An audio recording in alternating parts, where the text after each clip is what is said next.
continue with our morning session. The second speaker will be Virginie Ehrlacher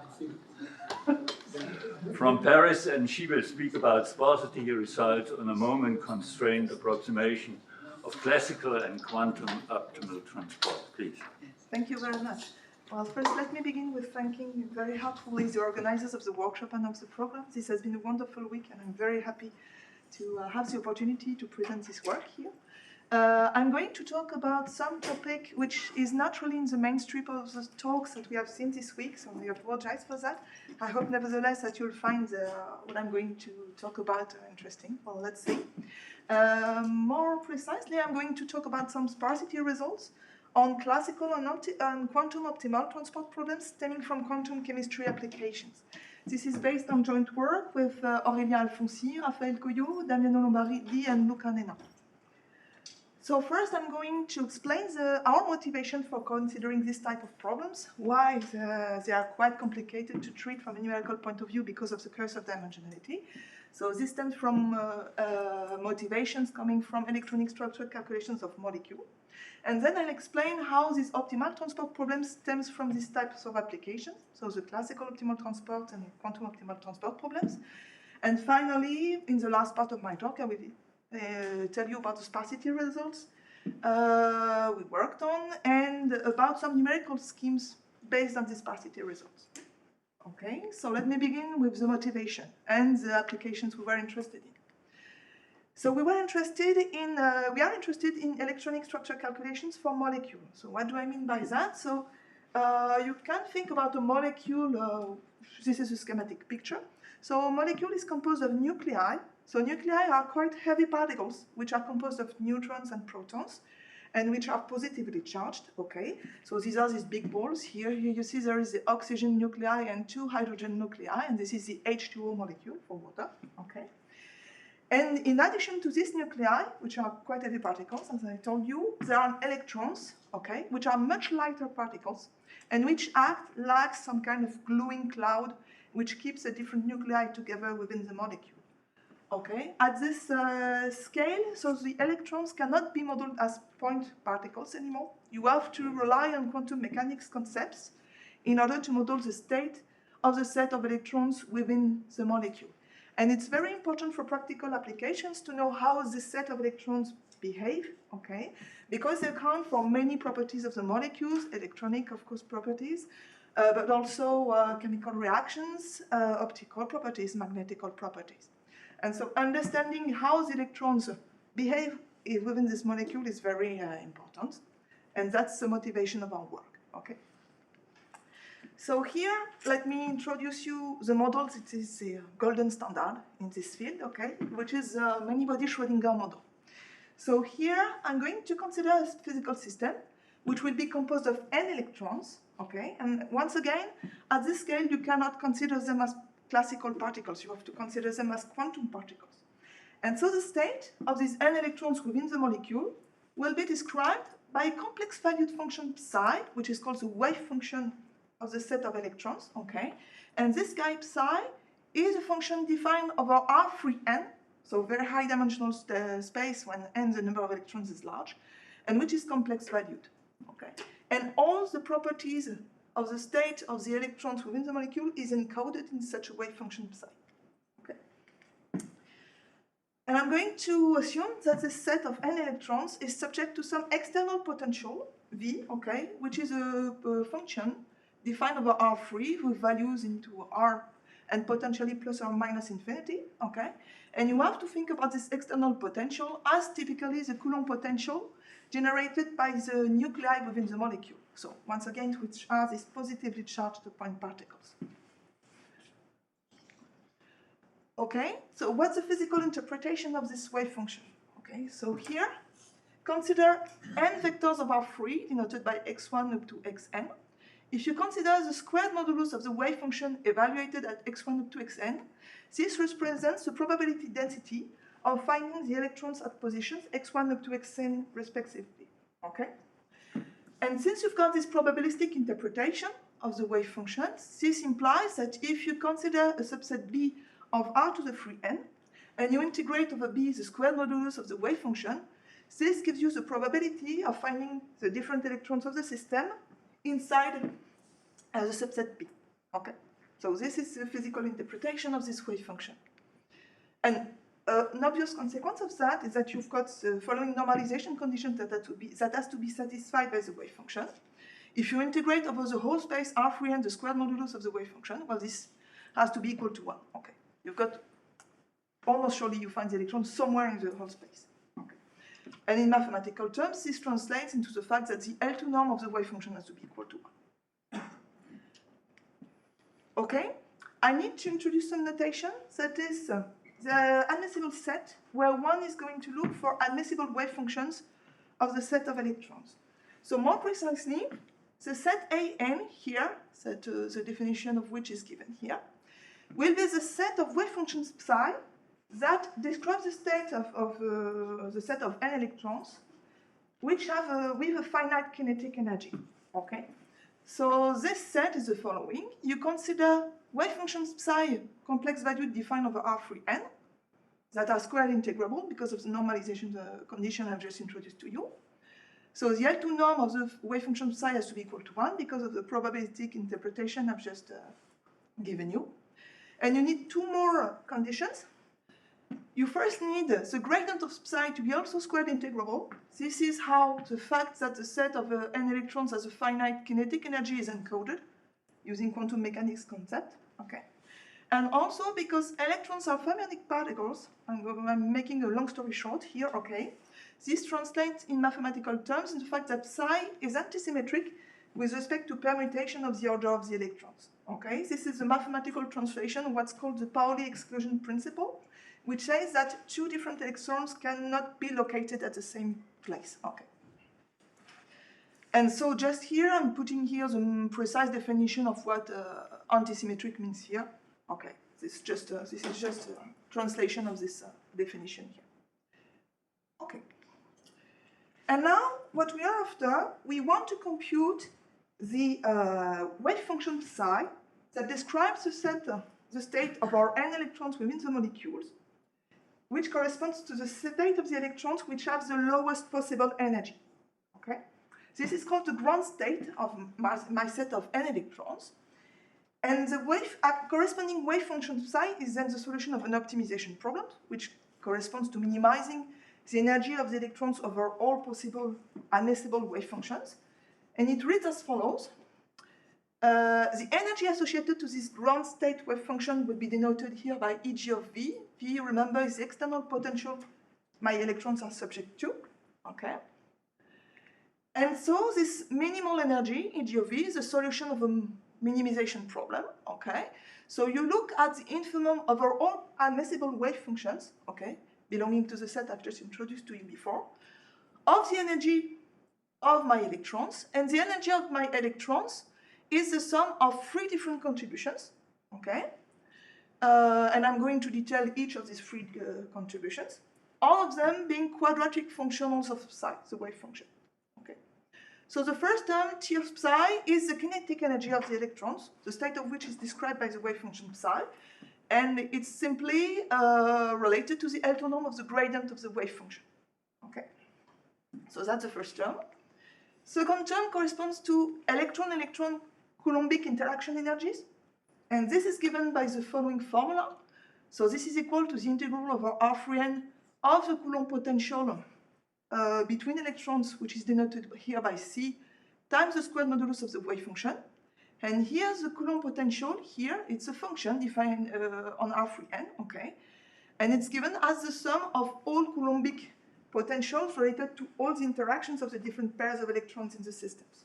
Okay, that's why you've got this particular formula here. Okay, and the last term is the external potential energy induced by the external potential V on the electrons.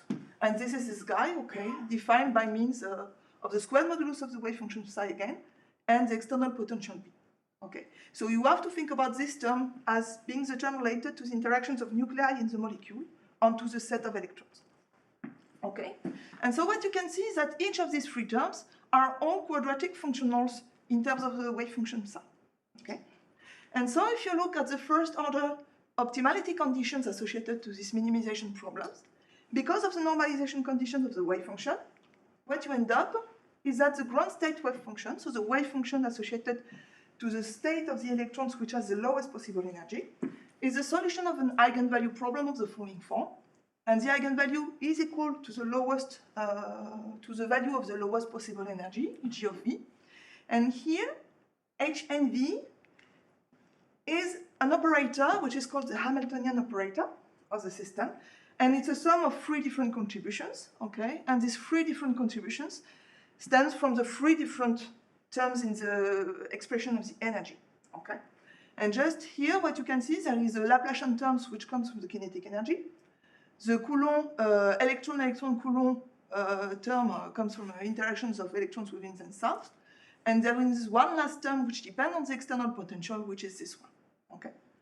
In the following, I'm going to give a name to the sum of the 2 first contributions, which do not depend on the external potential. And this operator will be denoted by H and Z. Okay?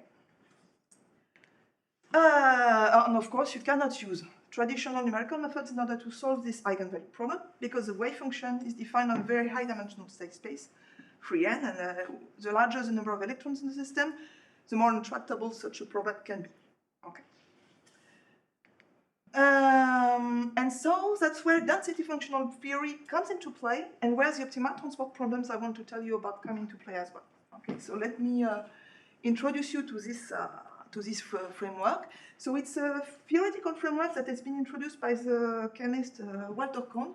Actually, he won the 1998 Chemistry Nobel Prize for that.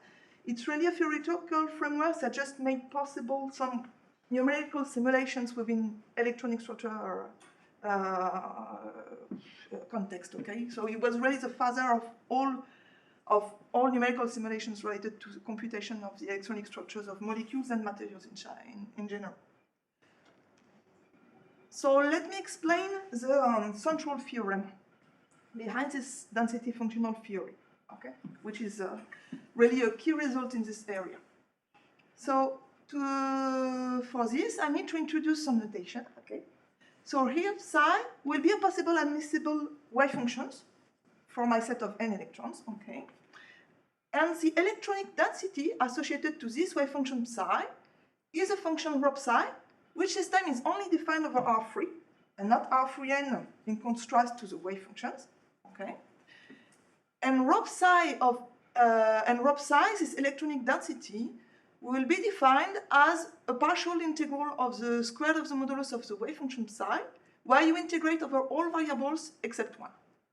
Okay? And you've got here an n factor, which is here for the sake of normalization.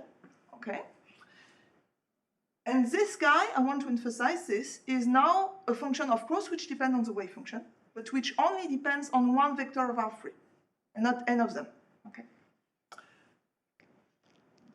And there is a very nice result, which was proved rigorously by Lieb, which is that if you look at the set of all possible electronic densities that you may construct out of admissible wave function psi, well, this guy can be very easily explicitly characterized.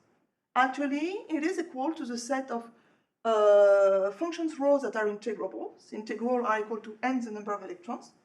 They are non-negative, and the gradient of the square root of rho is square integrable. Okay, so this is a very nice result, which enables to characterize the possible set of electronic densities that you can compute out of admissible wave functions for a set of electrons with finite kinetic energy. And this is at the backbone of the so-called Hohenbank-Kohn theorem, which states the following thing. If you look at the ground state energy of your system of electrons, okay, this is the same quantity G of V that we had before. Well, you can express this quantity as the solution of an optimization problem, this time only defined over the set of electronic densities, and not anymore over the set of electronic wave functions, which is much more convenient from practical purposes. Why? Because here you've got an optimization problem defined on functions that are only defined on R3, and not anymore on R3n. So on the paper, this looks quite nice, because tackling such a kind of optimization problem in practice looks much easier than tackling such an optimization problem, which is defined of a wave function, defined on R3n. Okay. So this is, and the central idea of cone was to rely on this alternative optimization problems rather than on the original optimization problem. The problem here, of course, there is a catch. There's no free lunch. Is that the contributions related to the external potential can be made explicit in terms of the electronic density, so that's good news. However, there is a remaining term in this functional, which is called the Hohenberg-Kohn functional, FHK of rho. And this Hohenberg-Kohn functional, well, to compute it exactly, you still have to solve an optimization problem on the set of wave functions. So apparently, you haven't gained anything, because you still have to solve an optimization problems in terms of wave functions in order to compute this Hohenberg-Kohn function. But still, it was at the heart of most numerical methods used even now today in order to make electronic structure calculations. Because then chemists have used a wide zoology of ideas in order to compute approximations of these Hohenberg functionals without relying on high-dimensional problems. Okay. And this leads to a wide zoology of different models used in electronic structure calculation theory. And each of them is related to some approximation of this Hohenberg-Kohn functional. Okay. And here our work is motivated by alternative ways to compute approximations to this functional, relying on optimal transport theory. And that's where optimal transport problems are going to appear. Okay. I just want to make the remark here that this Hohenberg-Kohn functional, which is a functional which depends on an electronic density, okay, a priori it's not convex. It's not convex, and in particular, even if then this Hohenberg-Kohn functional was known explicitly, this could lead to practical problems when trying to solve this optimization problem here. Okay, in the sense that there may not be unique minimizers and so on, and from the practical point of view, when trying to solve this problem, you could end up into some local minima. Okay. And so this observation led Lieb to consider what's called the convexification of this Hohenberg-Kohn functional. Okay. And sorry, before I go in this direction, I just want to say that now I'm going to introduce two different functionals of electronic densities. One will be, and both of them will be related to this Hohenberg-Kohn functionals and can be seen as approximations of this functional. Okay. The two of them will be given as particular instances of optimal transport problems.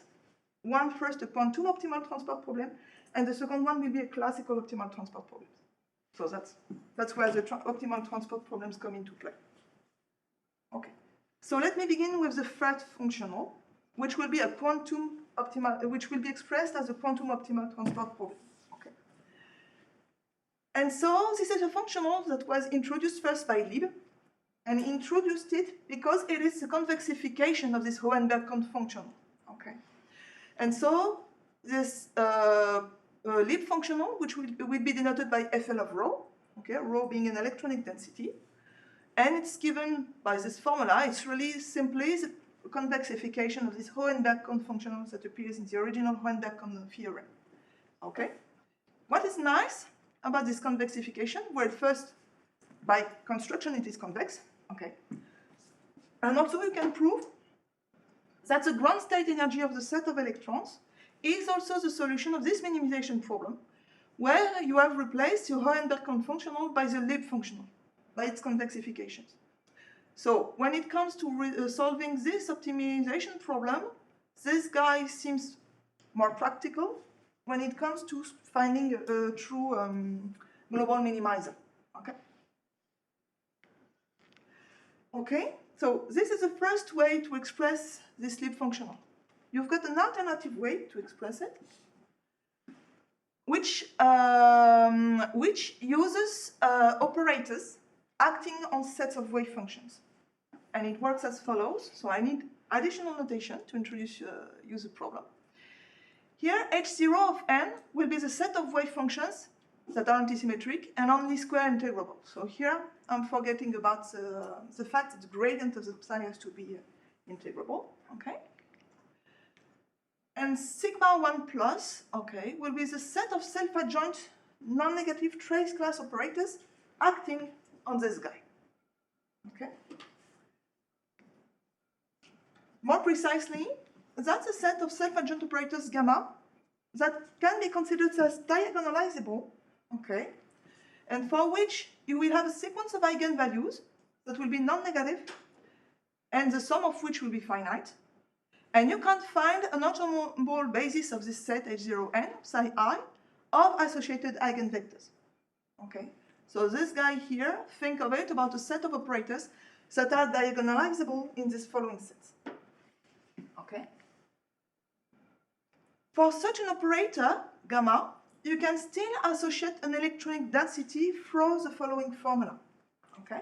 If alpha I and psi I are the sets of eigenvalues and eigenvectors of the operator gamma, okay, you can define the electronic density associated to gamma as these combinations of the electronic density associated to the eigenfunctions of the operator. Okay? So just keep that in mind. You can associate an electronic density to such an operator. And you can express in an alternative equivalent way the slip functional as an optimization problem over the set of such operators, gamma, belonging to this set, trace class, and so on, the electronic density of which is equal to rho. And the problem here is the trace of the Hamiltonian operator gamma, where here in this Hamiltonian operator you've taken out the terms related to the external potential. Okay? So just reminding you of the formula here. Okay? They are just the first two terms. Okay, and you can express this quantity here in terms of the eigenvalue and the eigenfunctions of the operator gamma by this formula. Okay, and this problem can be seen as a particular instance of a quantum optimal transport problem, and these types of problems have been studied by many of us, like François Goltz, Thierry Paul, and so on. Okay. Okay, so this was the first functional I wanted to introduce, which is expressed as a solution of a quantum optimal transport problem. Now let me introduce the second functional, which will be expressed as a classical optimal transport problem. So remember, with this leap functional, you could still get the exact ground state energy of my system of electrons with an optimization problem where you have replaced your Heisenberg confunctional by this leap functional. So here, the second functional I'm going to introduce, you will not have this anymore. This guy will only be an approximation of the Heisenberg confunctional, and so you will have an error due to the approximation. But still, let me introduce it as well. So this second functional, it's called the strictly correlated electron limit of the Heisenberg confunctional. Okay, let me just explain to you what it is. You can introduce here a small parameter h in the definition of the Heisenberg confunctional. So the original Heisenberg confunctional was the same guy, but with h equal 1. Okay. Now you can define some h-dependent functionals here for different values of this parameter h in front of the terms which stems from the kinetic energy of the electrons. And you can look at the limit of this functional as h goes to 0. So somehow here you are assuming that the effect of the kinetic energy of the electrons can be negligible in comparison to the Coulombic interactions effects. Okay, negligible in front of this term here. And this is the case for a system of electrons that are strictly correlated, and that's where the name comes from. Okay, and then this guy, this limit, you can interpret it as a solution of the classical optimal transport problem. And this is something that has been studied and rigorously proved by several co-authors, in particular by Gero Frieseke and Mathieu Lévin and their collaborators. And then it can be expressed as follows, okay? Let me drive you through this result. Now, you can have the following interpretation.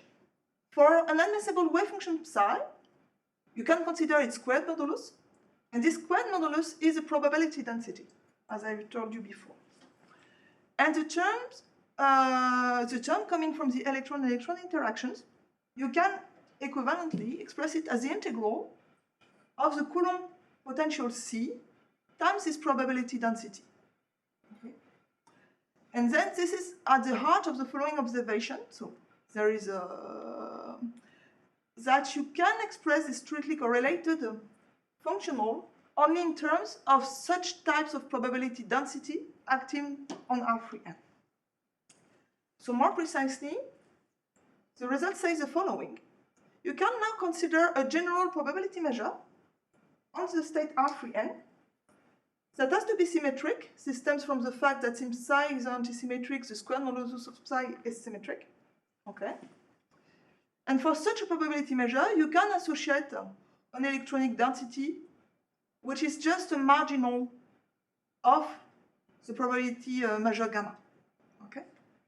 And then you can write this strictly correlated functional as such an optimization problem, this time defined over the set of probability measures on R3n that are symmetric and the marginals of which are equal to rho. Okay? And this guy is a particular instance of a classical optimal transport problem. And this electronic density constraint is equivalently a marginal constraint on the probability measures gamma. Okay? And this is the second functional I wanted to introduce. So just a brief recap. You've got these two functionals. The leap functional is a particular instance of a quantum optimal transport problem. The SC functional is a particular instance of a classical optimal transport problem. And you've got two, they are both defined as two minimization problems. The first one, it's an optimization problem defined over a set of operators. The second one is an optimization problem defined over a set of probability measures on R3n. Okay? And you've got these constraints, which are all related to constraints linked to electronic densities. Okay?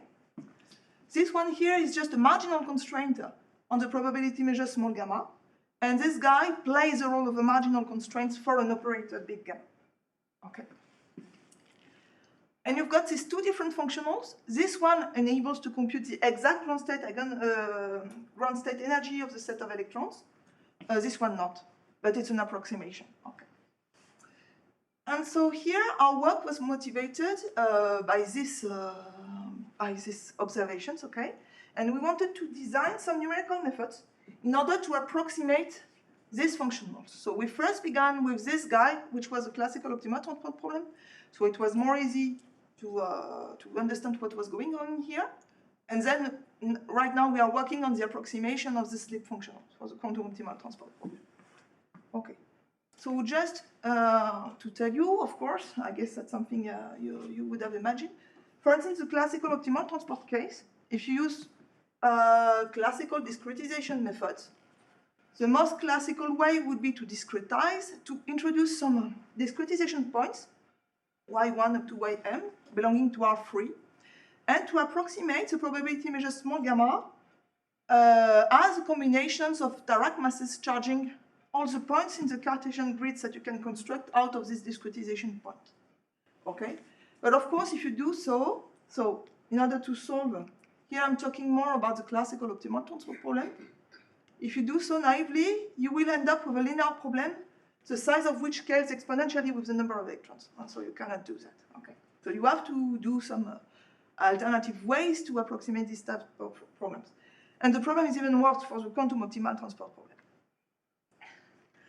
And so we have not been the only ones to get interested in this type of problems. Okay, here I'm talking about different alternative ways and numerical methods which try to circumvent the curse of dimensionality for these types of problems. So here, people have mainly considered the classical optimal transport problems. So let me mention a few of them. In particular, there is one which was based on the use of an entropic regularization of the classical optimal transport problem. So I don't know if some of you know about the Synchron algorithm. So these guys have worked a lot on how to adapt the Synchron algorithm for this type of problems. Okay. And also there have been works by Gero Friese-Koen, Daniel Avegler, and his collaborators on ways to design some genetic Colgam algorithms to compute the solution of this type of problems. And we considered an alternative way to design the numerical schemes. And here I'd say in contrast with previous methods, we didn't want to discretize, to introduce a discrete grid of the state space. We wanted to rely on a different way to discretize the problems for reasons that I'm going to explain to you, okay? And more precisely, we relied on moment-constraint discretization. And this moment-constraint discretization actually will lead to some sparse minimizers of the associated approximate minimization problems. And this will be the case for the classical optimal transport problem and for the quantum optimal transport problem. So now I'm going to explain to you this moment-constraint discretization and the sparsity results that we have for them, okay? And how this can lead to numerical schemes that can be interesting in high-dimensional contexts. Okay. So the idea is pretty simple. Instead of discretizing the state space, we are going to consider a relaxed version of this quantum and classical optimal transport problems. So here I'm making some simplification assumption on the electronic density rho. I'm going to assume that it is compactly supported. Results I'm presenting here can be extended without this simplification, but here it's easier to explain to you the method within this framework. And we are going to introduce some moment functions that we are going to use in order to introduce discretized version of this optimal transport problems I've introduced to you. So these moment functions will be continuous functions defined on R3, okay, which will have to satisfy some classical density assumptions, okay, in the sense that whatever f continuous functions defined on the support of the electronic density, well, you can approximate it in the L-infinity norm by some functions which belongs to the span of the n first moment functions, okay? And you will have an error which decays to 0 as the number of moment functions goes to infinity, okay? So this is a natural density assumption onto this sequence of moment functions, okay? And for all m integers, rho m will be the moment of the electronic density rho associated to the moment function phi m. Excuse me, what is the moment function? Okay, so at this point, it's just a continuous function defined on R3. In practice, you can take several choices up to the fact that you have this density conditions to be satisfied. In practice, we used either P1 finite element functions or polynomial functions. But you could think about other things in general at this point. Okay, so keep in mind rho m is just the moment associated to the function phi m of the electronic density rho here. Okay, and then now, for some fixed integer m here that plays the role of a discretization parameter, you can consider relaxed version of the classical and quantum optimization optimal transport problems, where instead of imposing the full marginal constraints here that appeared in both the classical and the quantum optimal transport problems, you relax these constraints by a finite number of scalar constraints, okay, which is just that you only impose that the first m moment constraints have to be satisfied, okay, instead of the full marginal constraints here, okay. So so this guy here in both problems consists in imposing m scalar constraints in contrast to the constraints that was in the original problems that are infinite dimensional here, okay. And so, if you want either the probability measures gamma or the operator gamma to satisfy only these m moment constraints, this yields to approximations of the original optimal transport problems, classical case and quantum case. Okay, and these are particular instances of generalized moment problems, as were studied in particular by Ehrlacher. So, why are they interesting, these approximations? Well, first of all, under the natural density assumption that I just told you, we've got a sanity check, okay? These values converge to the true values, both in the classical and the quantum case, as the number of moment constraints goes to infinity. That's the least that you can ask for, okay? And what's the most interesting is that you can prove that these relaxed moment constraint optimal transport problems have some minimizers that are very sparse, both in the classical case and in the quantum case. And these sparsity results both rely on the so-called Chakalov theorem, that is a consequence of the Kara-Teodori theorem. Okay, so here I'm expressing it in the classical case, and you've got a symmetric version in the quantum case. Okay, so remember in the classical case, you are looking for some probability measures defined on the space R3n. Okay, that is solution of your optimization problem. And the theorem states that if you're looking at the moment constraints, classical optimal transport problems, you can find such a minimizer that can be obtained out of a discrete measure here, which charges a number of points, which gives at most like the number of moment constraints that you impose plus 1. Okay? And so in order to identify a minimizer of this approximate classical optimal transport problem, in principle, you only have to identify m plus 1 points in R3n and m plus 1 weights to compute one minimizer. And this is indeed a very sparse representation, because then the complexity of such a sparse representation only scales like m, the number of constraints, times n, the number of electrons. And you don't have an exponential scaling with respect to the number of electrons, by contrast with classical discretization methods. Okay. So this is quite an interesting sparsity result here. Okay. And here I'm going to be a bit quick. You've got exactly the same kind of sparsity results for the quantum optimal transport problem as well. Okay. And this also builds on the so-called Chakalov theorem. You've got really a transposition of these sparsity results in the two worlds, classical and quantum. Okay. So here I'm going to show you some numerical results in the classical optimal transport case, which relies on the use of these sparse representations of the minimizer of the moment constrained optimal transport problems. Okay. So we are currently working on such a similar kind of numerical methods for the quantum optimal transport case, but we don't have results yet. Okay. So here, so then the natural idea is to say, okay, now in the moment constraint optimal transport problem, I'm going to restrict the minimization set to probability measures that are only written as discrete measures charging a low number of points. And we'll see what happens, okay? If you do so, you end up with such a kind of minimization problems, which is now expressed in terms of the locations of the Dirac masses and the weights, okay? So you've got the price to pay. That is, this guy is not a convex minimization problem, and you've got here, in general, non-convex constraint. So it is not clear how to find global minimum to this type of problem, and we don't have theoretical guarantees that the algorithms that we use do so. What we do is that we use the stochastic gradient algorithms, projected stochastic gradient algorithm, in order to solve this, and somehow we hope for the best. So there is a gap between practice and theory there. Okay. But let me show you what are the numerical results that we can obtain in different contexts. Okay.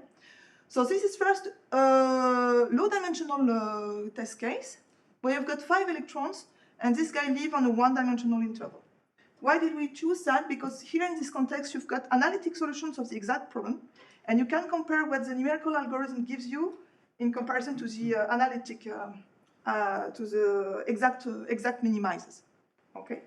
So here are 2 examples of electronic densities that we use for our test. Okay.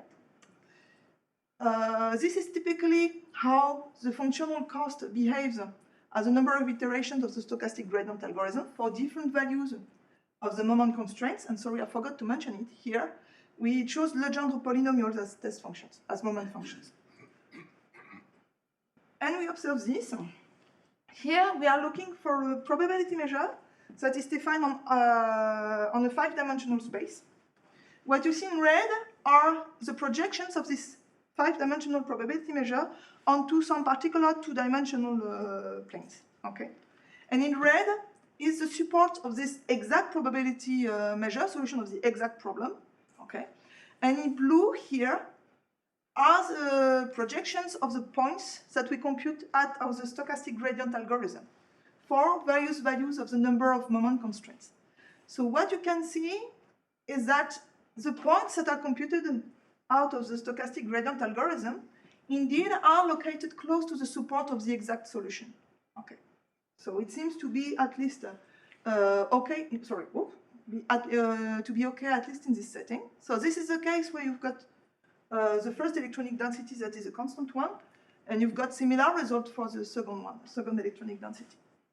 And I just wanted to finish with this because this guy is more high-dimensional problems. So this is a test case where we had 100 electrons, okay, in R3. The electronic density was chosen to be a sum of 6 quotient functions centered at different centers. And we used here 52 polynomial test functions. So the guy we are after here is a probability measures defined on R to the 300.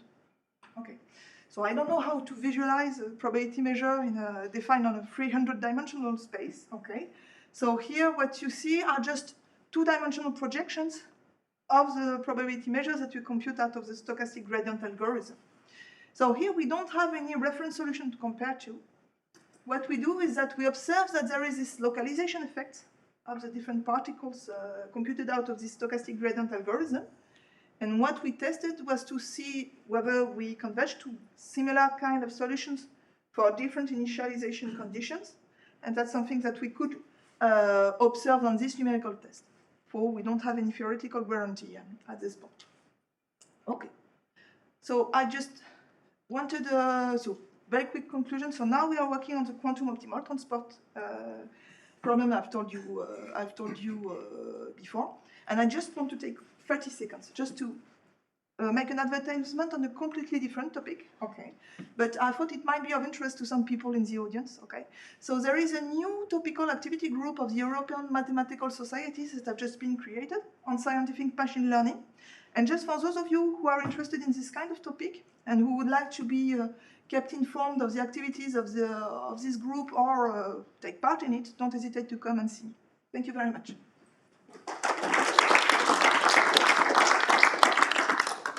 Thank you very much for the interesting talk. There is time only for short questions or comments, please. Are there any theoretical results how fast it converges as a function of A? Yeah, it's a very good question. So there are results, actually, there is one result, in the classical case, not in the quantum case. In the classical case, when you can take an arbitrary number of electrons, but in one dimension, what you can prove is that the difference between the approximate quantity and the exact quantity scales like n squared, the number of electrons, divided by m, where m is the number of moment functions, in the case where you take a P1 finite element moment functions. So there is a factor if you want to reach a desired level of accuracy, you have to choose in this case m as some n to the power something. But at least it does not scale exponentially with n. That's one thing. But there is an n dependence here, which is algebraic. So this is the case where you've got one-dimensional electrons. In higher dimension, it's not known. But you can relate this to the error between the solution of the dual problem, which is a function defined on R3, and its best approximation in the span of the moment functions. But at this point, that's what is known. Is there a further question, please? I couldn't understand just one thing. Can you have a definition of the density on page 12? Yeah.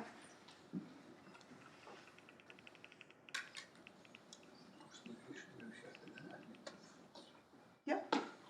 Yeah, at the top line. So you're defining this density with respect to one direction. So yeah. Why is this well defined? I'm not sure about that. Because okay. Yeah. So here you know that psi is L squared integrable. You know that its gradient is squared integrable too.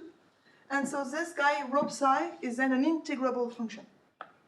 And by definition, because the squared modulus of psi is, its integral has to be equal to 1 because of the normalization conditions and probabilistic interpretation, you have to have this, this constraint that is satisfied. But having this result, okay, saying that this set has to be equal to this set, it's a very hard result, okay? It holds true, but this is a very hard result.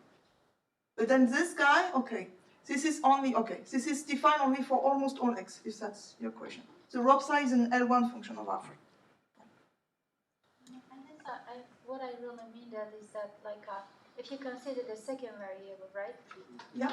So if you're kind of looking at the hyperspace, so hyperplane, and but you're just kind of fixing the first coordinate and looking at the other coordinate. So yeah. I could repeat the same time for the second coordinate. Yeah. So therefore, the definition of the density or the value of the density will change. So I guess my question is that I don't think that they are going to be same if I just fix any arbitrary coordinate and do the same thing and define it. They will, because psi is antisymmetric. So the square modulus of psi is symmetric. Okay. What you could consider alternatively would be here. You can see it as a one-body density. You could consider two-body densities. Okay, but they will depend on two vectors of R3. But here, the order of integration doesn't matter because modulus of psi squared is symmetric with respect to permutation. So that's why the variable with respect to which you're integrating doesn't matter. You still have the same result. So we have to stop here with discussion. It's time for coffee break. We continue 11:30.